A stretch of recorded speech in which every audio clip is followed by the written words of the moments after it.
yung na ano, buhok na laging fly away. Fly away. Almost ano, 6, ay, magsi 6 hours. 6 hours yata. 1 o'clock kami umalis ng Cebu.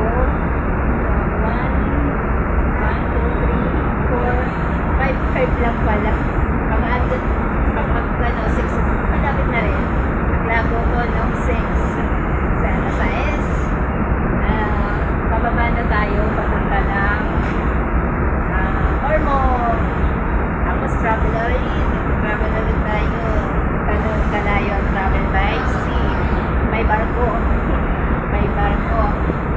Pero enjoy pag barko ang sinasakyan natin. Marami tayong mga isla na natatanaw.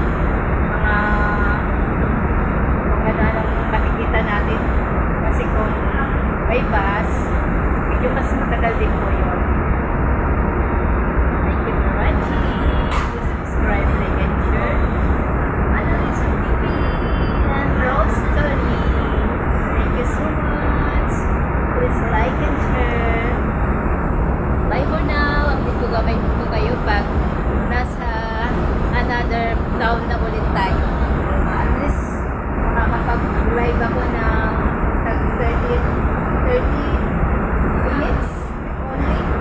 Dahil mahirap po ang signal sa banda doon sa taas.